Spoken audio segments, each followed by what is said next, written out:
আজকে বাসায় তৈরি করে নেব বালা চাও। তার জন্য আমি পেঁয়াজ রসুন কেটে নিচ্ছি।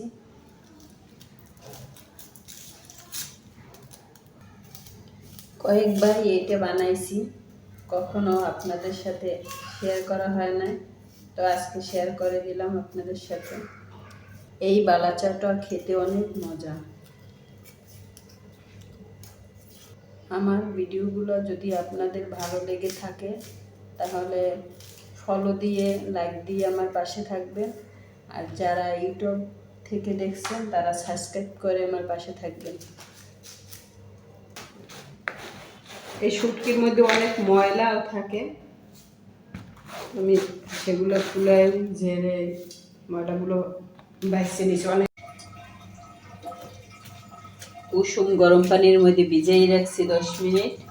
তো এখন এগুলোরে ভালোভাবে সেকনির মধ্যে উঠিয়ে নিলাম। নিচে যদি দু একটা ভালো থাকে বা ময়লা থাকে তো সে বালুগুলো নিচে জমা হয়ে যাবে।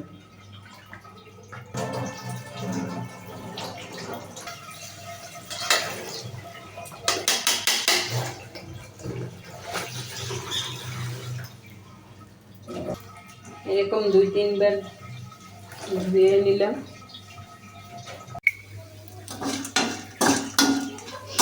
লাল মরিচ আমি তেলের উপরে ভেজে নিচ্ছি মুচমুচে করে।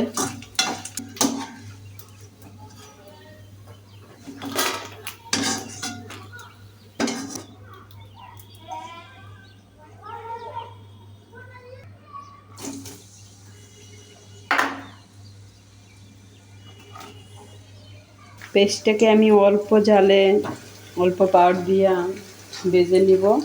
যখন বাদামি কালার হবে তখন এটাকে উঠে ফেলব।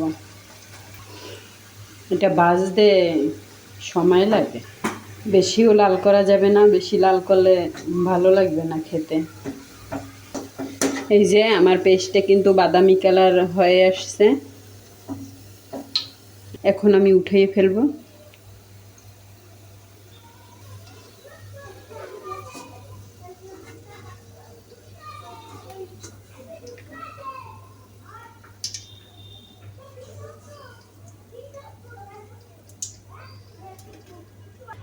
এখন আমি রসুন কুচি দিয়ে দিলাম। রসুনগুলোও আমি ওই রকমই বাদামি কালার করে ভেজে নেব।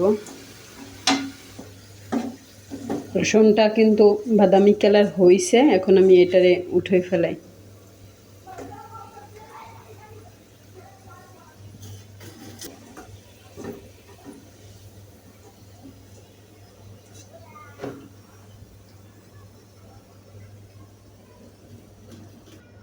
এখন আমি এই চিংড়ি মাছটা পানি চড়াই রাখছি, এগুলো দিয়ে দিতে আসছি।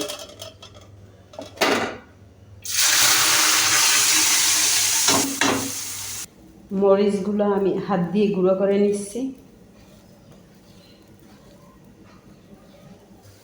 আমার চিংড়ি মাছগুলো ভাজা হয়ে গেছে, এখন আমি উঠিয়ে নেব।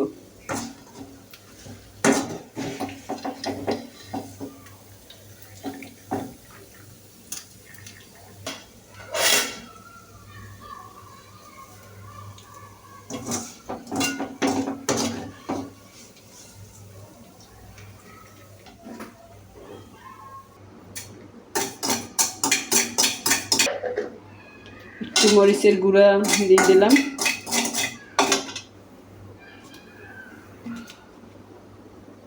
সরষে তেল দিয়ে দিলাম আমি।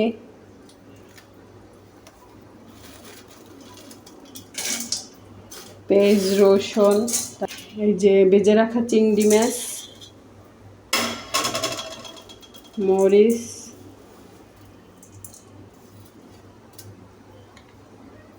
সব কিছু মিলিয়ে নিলাম।